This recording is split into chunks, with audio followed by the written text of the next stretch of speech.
Okay, you made it through lesson 1. We're on to lesson 2. Welcome back. We're going to get right into leasing versus sales. And so again, just to reiterate where we are and where we're going, commercial real estate, CRE expert certification. We finished lesson 1. What is commercial real estate? Why commercial real estate? And who is involved? Now we're going to get into leasing versus sales, the two main aspects of commercial real estate. So let's dive right on in. So an overview of this section is going to be in leasing versus sales. We're going to talk about, for some of you, an aspect of commercial real estate that you're probably not aware of, and that is how to lease commercial space for landlords and for tenants. And so we're going to deal with that. We're going to look at leasing, what the details are in and around leasing, and what those key elements of a lease are going to be, and a letter of intent. We're going to also talk about how brokers get paid, and then we're going to look at sales side, which you're probably more familiar with, and talk about how you get paid on the sales side as well. So let's continue to move on through, and let's jump right into the leasing side of things. So leasing. Again, we have a tenant or a landlord coming together to enact an agreement to be able to occupy the space for a predetermined set of time. And so when in the lease process, you're typically showing the property, creating a letter of intent, also known as an LOI, and then eventually we're getting to the point where we have a lease document and we're signing and executing that agreement. And so that's it. That's as simple as it is. I'm a business owner. I want to occupy a space. I'm a physical therapist. I'm looking for an office space for 2,000 square feet. I need a spot for 3 years. I find a vacant space that works for me. I have my broker negotiate a letter of intent.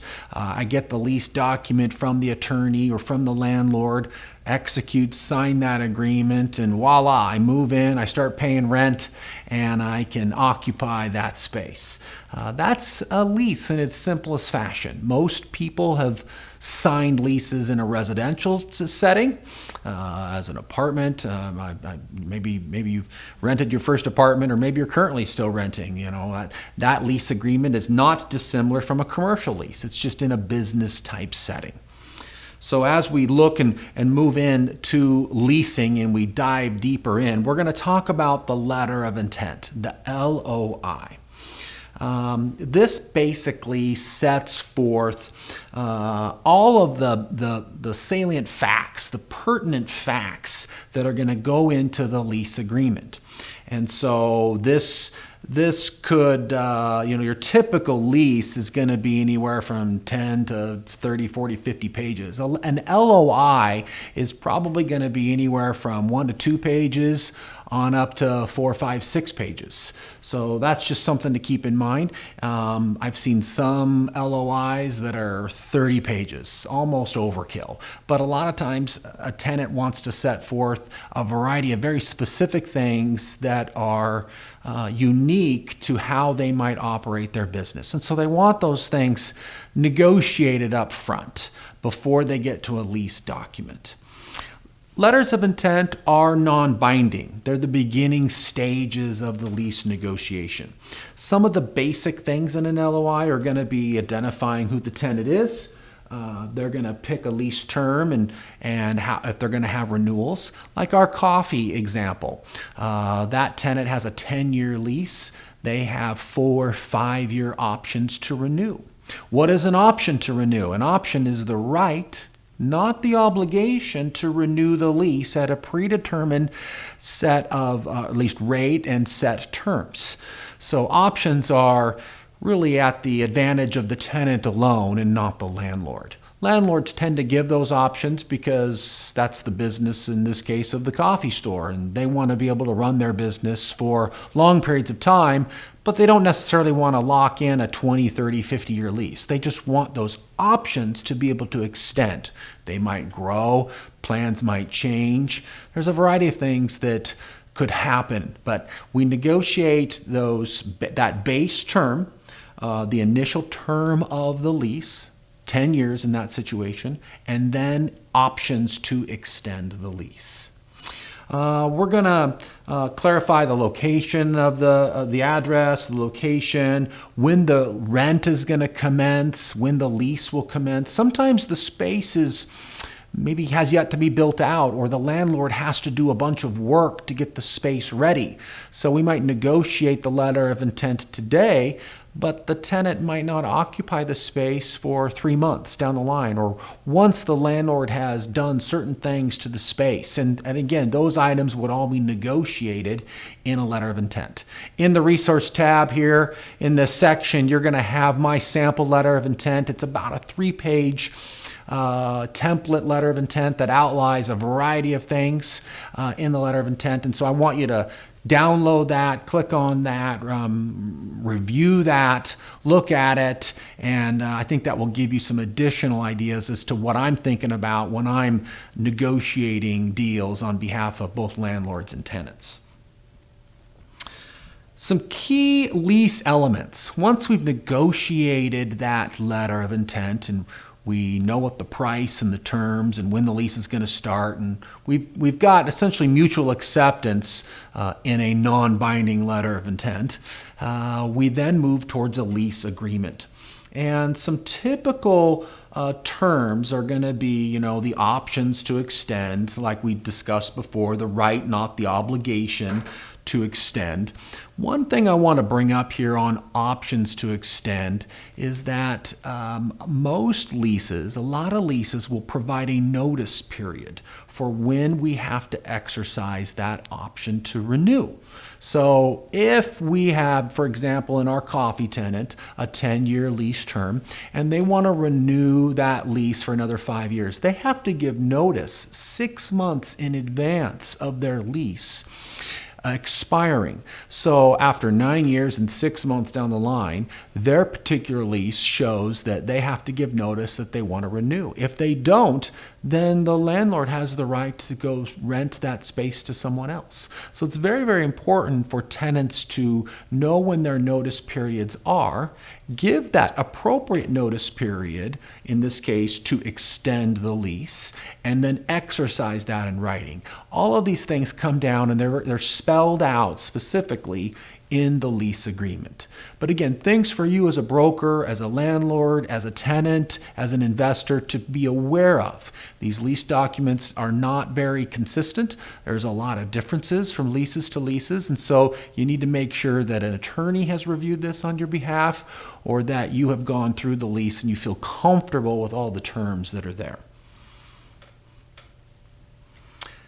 Some typical key lease elements, and we're going to go through a variety of these that will all be spelled out. Obviously, we talked about the base rent. What is the rent that I'm going to be paying? And when I say base rent, this is the rent that I would pay for the space. This is outside of any additional expenses that I might have. And so, for example, in the case of the coffee tenant, they had 1,800 square feet. They were paying $35 per square foot. Or roughly $3 a square foot, and that would be what they would be paying in base rent. And so that is that's the rent that they would pay outside of triple nets. In a triple net lease, in a typical triple net lease, the tenant would pay their pro rata share of all of those triple net expenses, and we'll talk about those in a little bit here. A gross lease is where the tenant pays one rate and one rate only. They don't pay any of the additional expenses. They probably pay their own utilities in that situation, probably their own janitorial, but most of the time they don't pay any of what we would consider typical triple net leases. So if their rent is $2,000 a month, it's a gross lease. That is really the only amount of money that they would pay. There'd be no additional fees on that. So that is a gross lease. Again, a net lease, we talked about, this is a triple net lease, or a net lease is another term used for it, is where typically we're paying their pro rata share of utilities, expenses, insurance, so on and so on. And there's some references here for you to be able to click on to get some further information. Double net lease, we hear this on occasion where maybe the landlord is going to pay for the taxes and the insurance, but everything else will be passed through or billed to the tenant. And so we would call that a double net lease, where it's somewhere in between a true triple net lease and a gross lease, a double net lease. Not very consistent or typical per se, but we do see those on occasion. So just be aware of that. And then we have the triple net lease, which is again where the tenant pays their fair share of their pro rata share of the landlord's expenses. So again, all references here for you. I want you to click on these and look further for some additional information on the key lease terms. As we move forward into some of the key lease elements, we're going to talk about what typically is involved in a triple net lease. This is going to be the most common type of lease that you'll see, mainly for office and industrial and retail building leases. And so here we've got, what the tenant is going to pay, which again is almost everything except for the roof, foundation issues, and most of the time parking major parking lot construction. But typically the tenant is paying their pro rata share of taxes, insurance, maintenance, utilities. If there's snow removal, if you're in an area where there is snow and the landlord has that provision to be able to provide snow removal, that is a triple net lease. If I'm restriping the parking lot at some point for new paint, that is a triple net expense that could be passed through to the tenant. Another key item to look at is HVAC. Here's a key term. What is HVAC? Heating and air conditioning systems. These are important issues that are operating both the heat and the cold within the space.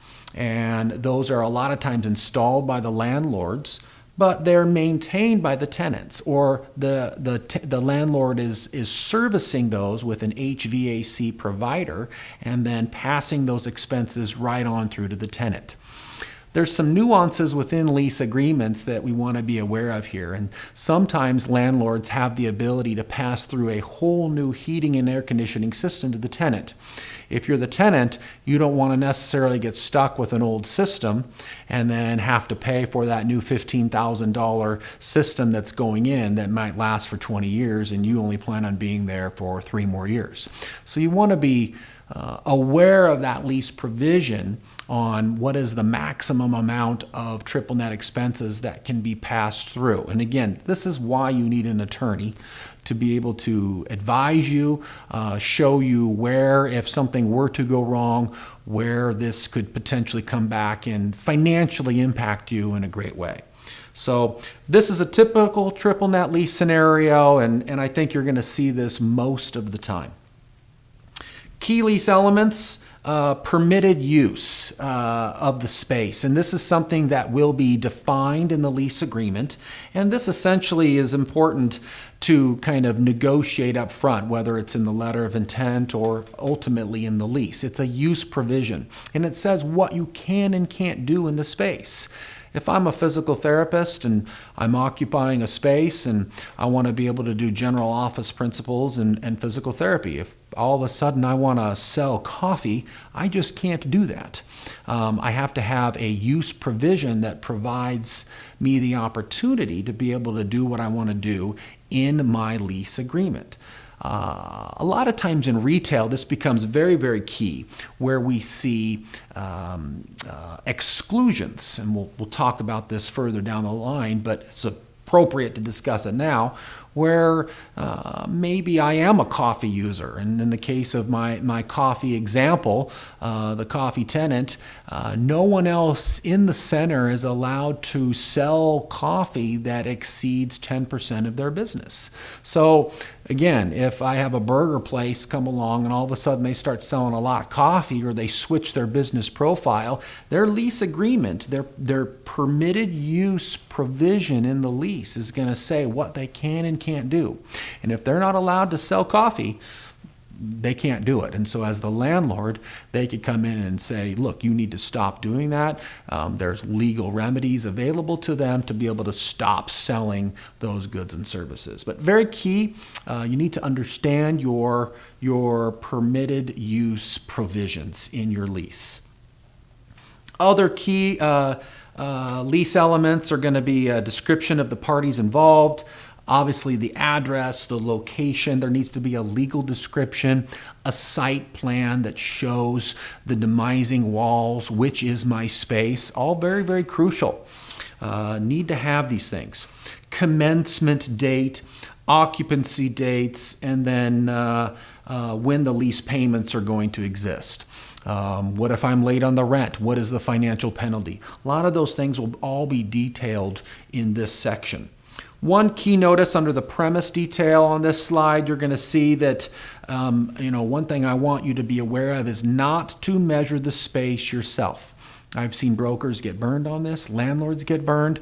You want to make sure that you're relying on someone else. I like to rely on architects' plans. And most people, not all, but a fair amount of people out in the leasing world use what we call BOMA standards. That's the Building and Office Managers Association. They have a standard definition for what the lease space should be.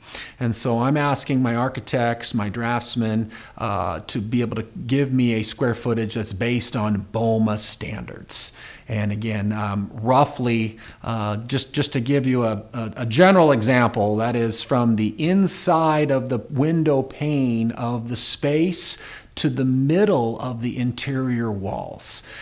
Gets a little technical. So you're not, when someone comes in and measures their space and they think that they've got 2,000 square feet and then they measure it and they've only got 1,920, well, by BOMA definition, you're getting to the middle of the center wall. So they're not getting 100% of the usable space, and you need to fully understand that. And that needs to be defined in the lease agreement. So know what it is the standard for the lease space is, how it is defined, and do not measure it yourself. Other key lease agreement elements are going to be some examples of rules and regulations, and I have a few here. These are some clauses that I pulled out that I think are really, really important. And number 8 here is, the exterior areas immediately adjoining the lease premise shall be kept clean and free of snow, dirt, and ice and rubbish. Tenant to the satisfaction of the landlord, and tenant shall not place and permit any obstruction of merchandise in such areas. We see tenants coming and going and putting a bunch of junk outside, or maybe they've got a garbage service coming in an area that you don't want to be able to show that as a landlord. Variety of different things that you just want to make sure that you understand the rules and regulations. Another clause, tenant shall not allow for the care of small children within the premise. There's liability, insurance issues. You want to make sure that if they are operating and bringing in small children or pets, animals, something else that needs to be defined in their use provision, because they need to make sure that they've got the necessary insurance to be able to operate that business. If they're running a daycare, you need to obviously know about it. No loudspeakers, television, phonographs, radios, you name it. Again, other examples of rules and regulations. I have a sample of rules and regulations that we use in one of our centers. It's about 2 pages and it's in the resource tab. So you can click on that and see a variety of things. And most of them are spelling out certain types of tenants that you don't want to be able to operate, certain ways of operating within the business center. So keep that in mind. Again, staying on leasing here and looking at other lease key elements.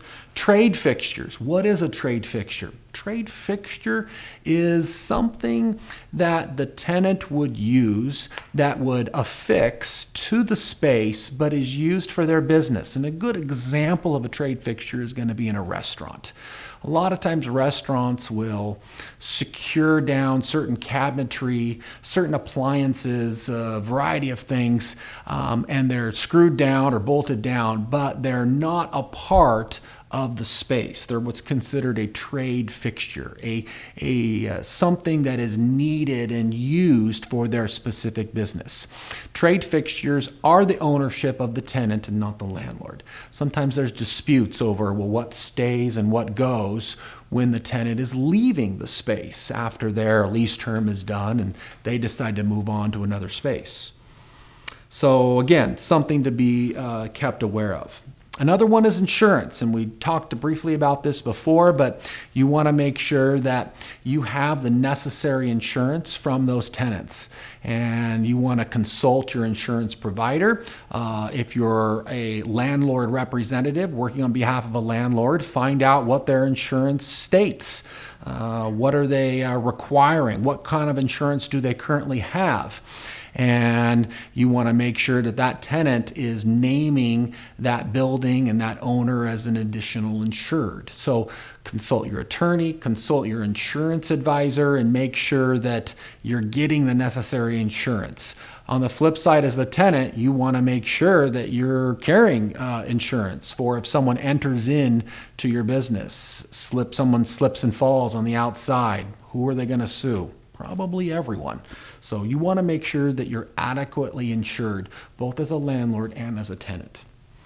Key phrase and key element in the lease is going to spell out what is required by the landlord for the amount of the insurance. And so again, we name in our leases, we want to have people with a policy of up to $2 million or a minimum of $2 million or more per incident.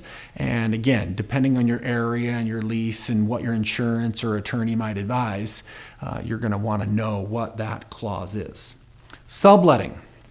Great example. This is a situation that comes up sometimes more than not. I'm an office user. All of a sudden, my plans have changed. I don't need all the space. I want to be able to sublet out part of the space to another tenant, or I have a buddy that wants to open up another operation within it. I have the right in my lease, typically I have the right, and you want to make sure you have the right in your lease to sublet the space. Some landlords will require approval, some won't. The key phrase here in the sublet provision of the lease is going to be that the landlord can't unreasonably withhold their approval to be able to sublet out the space. And again, consult your attorney, consult your advisors to make sure that you address this based on the state that you're currently in and how you're operating. But subletting is a key clause that you're going to want to make sure that your landlord and your tenant fully understand and it's understood in the lease agreement. Quiet enjoyment. I have the right as a tenant to be able to enjoy my space and have quiet enjoyment. This can be interpreted a variety of different ways, but if my neighbor next door, I'm a counseling office, which is one of our 4 examples as a tenant, and all of a sudden we bring in a karate operation, a drum operation, and I can't enjoy my space and operate my business as a counseling center, I as a tenant have the right to enact the quiet enjoyment clause in my lease. So again, just something that you want to make sure is dealt with, is understood, and that you understand the rights and obligations in that clause in your lease agreement. Legal description. I skipped one. Guarantees of the lease. Key piece here. Typically, as a landlord, you're going to require the company or the tenant. A lot of times tenants set up an LLC or they're a corporate entity and they sign the lease. If that entity were to shut down or file bankruptcy, there's no additional guarantee. You want to make sure that your landlord has a personal guarantee, which means that they can go after the person or persons that have signed the lease. And so again, something to be aware of. If you're a tenant, on the flip side, hey, I don't want to have to sign a personal guarantee. I only want to have a corporate guarantee. And then if I've signed a 5 or 10-year lease and something goes wrong, I'm not personally obligated. So this comes down to a level of risk that you feel comfortable with in signing. Most landlords and tenants are in general comfortable with personal guarantees. If you're a sole proprietorship or you're signing a lease in your own name, that is by definition a personal guarantee. Legal description, site plan, exhibits, these are all additional elements that are going to be in a lease. We're going to have to, by definition, have the legal description. You can get that from your title company or attorney. Site plan, we typically want to mark out and X out exactly what it is, which space within a larger, if the center has 5 tenants and want to know, and they're marked A through E, I want to make sure, and if I'm leasing space B, I want to make sure that B is lined out. Don't use a highlighter. We want to make sure that we literally use a pen and cross out that space so it's marked out, because leases get photocopied and highlighters don't always show up in black and white copies. So we want to X that space out, put arrows to the space so we're clear and aware of what it is, the space that we're occupying. Exhibits, lease guarantee, sign criteria, parking, lots of different things. I have a complete copy of my 30+ page lease that's here in the resource tab that you can click and download and look at and utilize. Again, there is a big disclaimer here that you need to seek legal advice. You need to make sure that you address any state needs that you have and legalities that you have in the state that you operate. But I have provided a lease that I use in the state of Washington, and that's there for you as a resource. So, and I can't stress enough that even after 25 years of doing this myself, I still use attorneys to help me read leases, to comment on them, to give me feedback, and to write my own leases. And if I'm representing a landlord or a tenant, I tell them up front, I will not review your lease. I will not. I will read it. I will understand it. I will give you my best judgment, but I am not an attorney. I will not write the lease. And so if a client insists that I write the lease, I don't take them as a client. And I've had the situation before, and the owner of the property wanted to write their own lease. And I said, I will take your lease and I will fill out the blanks, but I'm not going to write my own lease. They want to save some money. They want to save some time, $500 or $1,000. It's not worth it. It's not worth it, period. So you want to have them urge them to seek legal advice, or to find a template that's common within your marketplace is another good option. Moving on to some other key lease elements. A lot of times we will move into a space that has not yet been built out, or that's maybe tired, and it's a space that was built maybe 15 years ago, and tenant comes in and wants some new carpet put in. The landlord said that they would put some new carpet in, and maybe they need another office or a conference room built out. And so we would call that TIs, or TI allowance, tenant improvement allowance. And so sometimes the tenant says, hey, I'm a tradesman, I'm a handyman, I can build this out myself, no problem. And I want $10,000 to be able to do that work, and I'll do it. Great. The landlord would then provide the tenant with a TI allowance of $10,000 if that's agreed to. If the landlord says, hey, I'll take care of it and I'll do it and I'll spend $5 per square foot, and the space is 2,000 square feet, and that would equate to $10,000, $5 a square foot times 2,000 square feet, and they'll provide that as a tenant improvement allowance. Those can be negotiated. I find that a lot of landlords don't like to come up with upfront money, and so a compromise sometimes is by giving a tenant free rent. And so instead of saying, hey, I'm going to give you $10,000 to do this, I'll give you 5 months of free rent. Say the rent was $2,000 a month. 5 months times $2,000 would be 10 grand, and they'll provide that free rent. So the landlord isn't coming up with upfront costs. There's no cost to them, but they're not getting rent until the start of that 6th month. And so it's just a compromise that might be a tool that you could use as a broker, as a landlord, as a tenant rep, as a landlord rep. There's a note here on restaurants. Just special note might be that I see a lot of restaurateurs wanting to come and lease space, and they'll pay the rent, and they want a big chunk of money to build out their restaurants. Restaurants have a very high failure rate, a 90% failure rate in this country in the first 3 years for a new entrepreneur. And so landlords need to beware of that stat and understand that with that high failure rate, most sophisticated landlords that I see won't give a restaurant $1 in tenant improvement allowance, mainly because of the high failure rate. So it's just something that you need to be aware of to gauge the risk and fully understand. If it's Starbucks, which I have as a tenant, that's maybe a little bit different. If it's a brand new mom and pop operation and they've never had a restaurant and very little resources, that's a different credit risk. So again, just something to be kept in mind. How do brokers get paid? And this is probably the number one question that I get from agents that are wondering, hey, I'm doing a lease. How do I get paid? Well, it's really pretty simple. And in some areas, it might vary a little different. I've seen it done a variety of different ways, but I'm going to tell you what I think is probably the most standard, or at least in our market, what we charge and how we operate.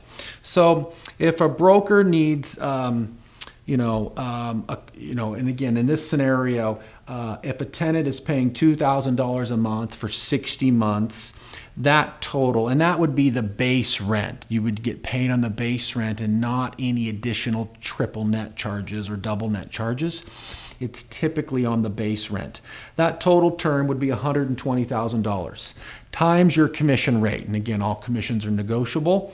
In our market, we see between 5 and 6%. So at 5% on that $120,000, that's going to be roughly, my quick math is going to be $6,000. So $6,000 would be that commission, and that would be the commission that would be paid out to the broker. And typically we do half of that upon lease signing and half upon the occupancy of the tenant. And so that might differ. That date might be the same. It just depends on the situation. But that is a typical way of how a broker gets paid.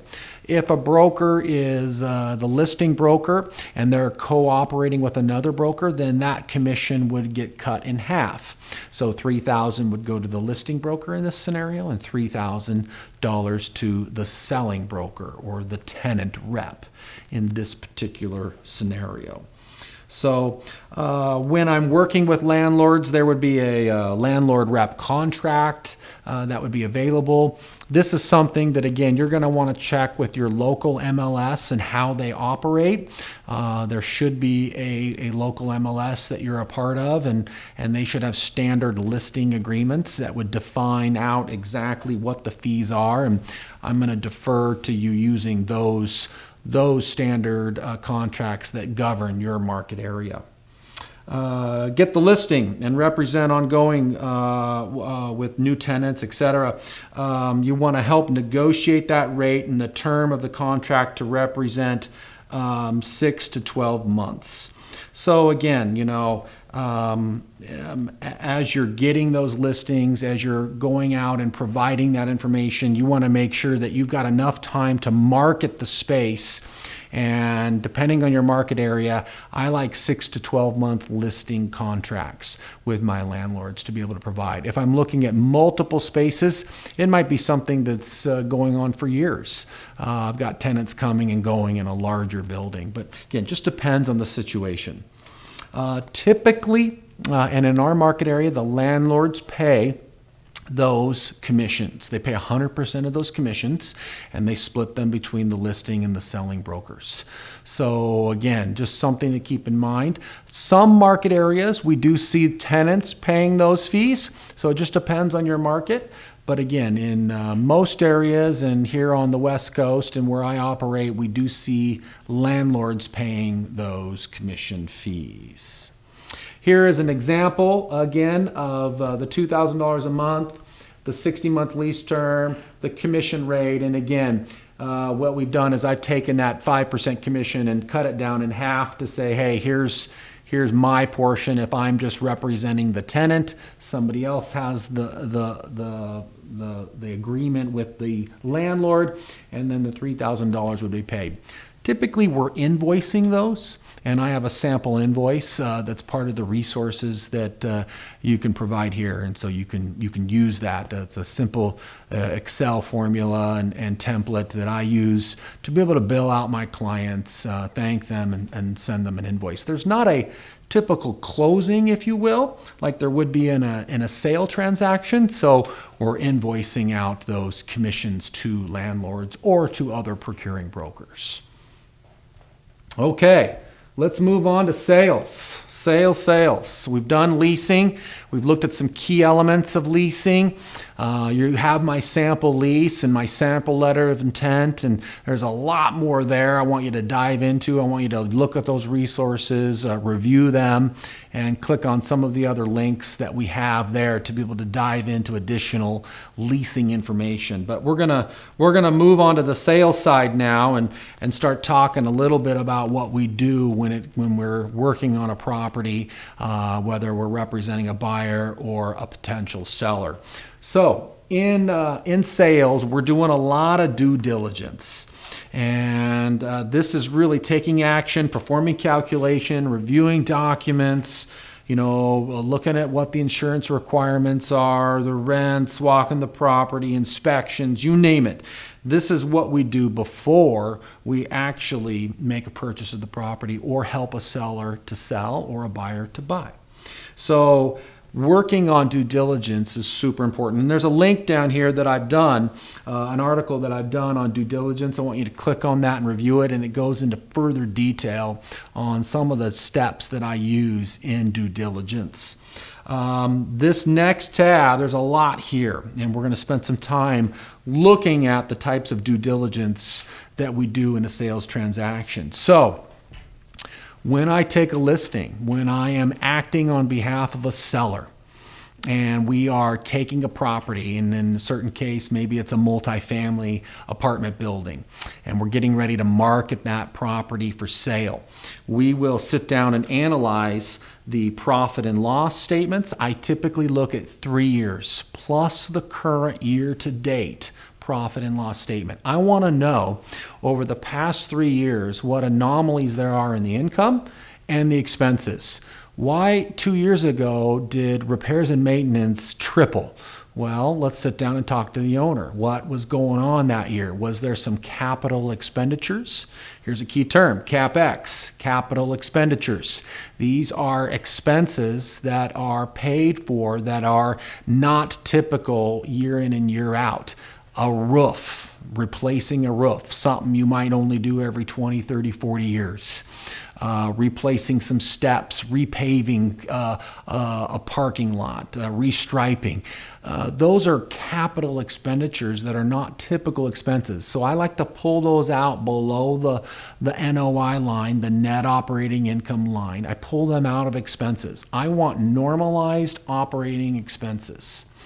And so that's what I'm trying to do when I analyze profit and loss. And so you're going to see a sample of my analysis of 3 years of an apartment building. In this case, it was the Knox Apartment Street property that we sold. And we have 3 years of the profit and loss all spelled out, the income and the expenses. And we analyzed it, and we saw a few anomalies. And because it was a newer property, there was, I would say, not as many surprises as we might see on an older property, but that's there in the resource tab for you to look at.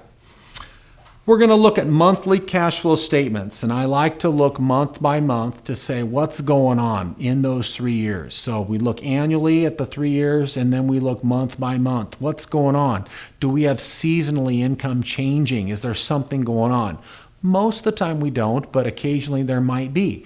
So we just want to make sure that we have analyzed that, we've done some due diligence on it, and we understand if there's any anomalies. Spend a lot of time looking at this next item, number 3, the rent roll. And the rent roll is, what are the current tenants paying?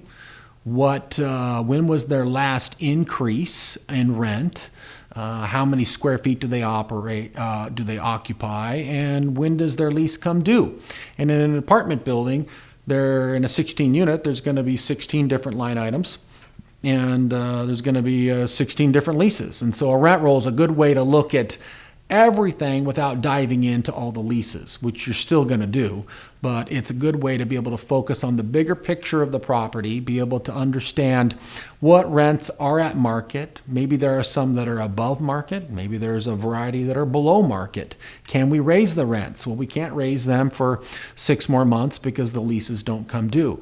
You can really analyze and do a lot of due diligence in and around the rent roll.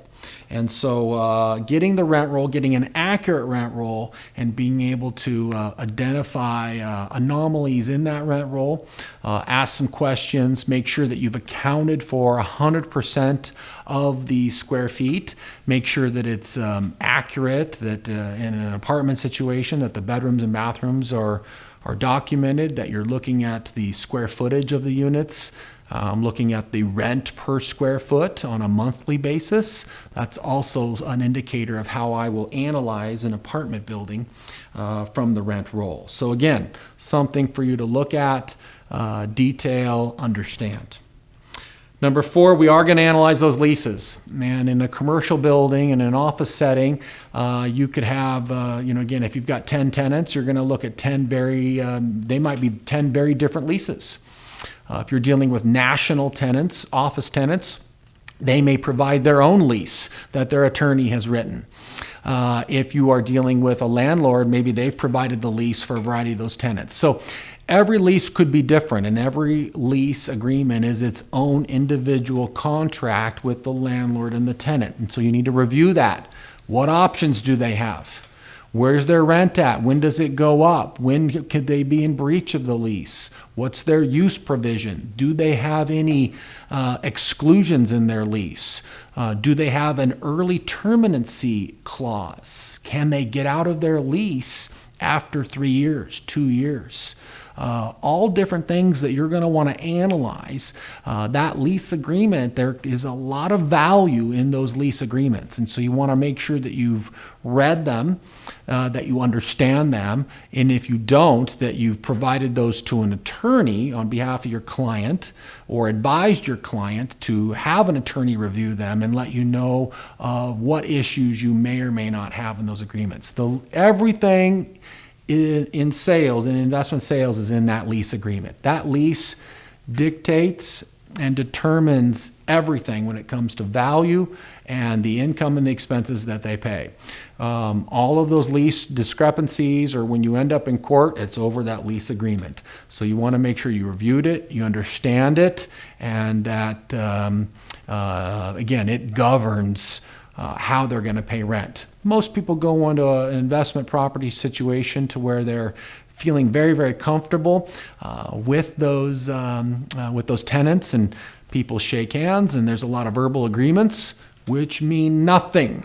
So everything comes down to it has to be in writing. The lease governs it all. So I can't stress that enough. One thing I also do in my due diligence is item 5 is I contact the city or the fire department. I find out if there's been anything that's been red tagged. Did they get the necessary permits when they occupied the space? Has there been any red tagged items to where they were shut down for a bad fire sprinkler system? Whatever it might be, check with the city, check with the fire department, find out. You might learn a lot there. Also with your city, if you don't have building plans, or the owner doesn't have any, or the tenant doesn't have any, a lot of times they're available from the city when they submitted for their tenant improvement permit or for their occupancy permit. So city can be a good use of resources for you. Interviewing the tenants, step 6. When I'm representing an investor who's buying a retail, an office building, even an apartment building, sitting down and talking with the tenants and interviewing them can be very, very valuable. Tenants will offer up all sorts of information that you might be shocked about. Sometimes the seller may not be telling you the whole story of the roof leak that's occurring in the tenant's space that the tenant will tell you all about.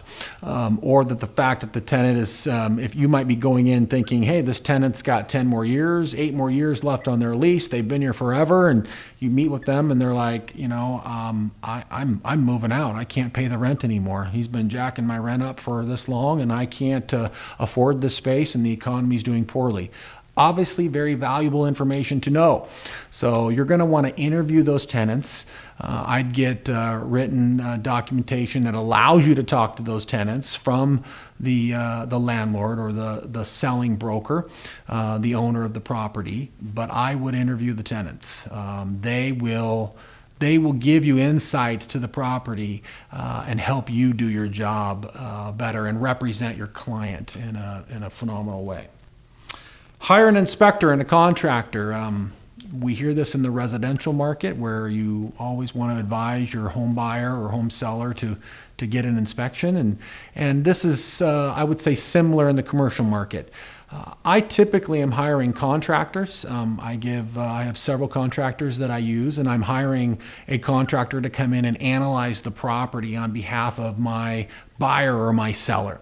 I don't typically use home inspectors, although in apartment situations I will use a home inspector that's familiar with multifamily.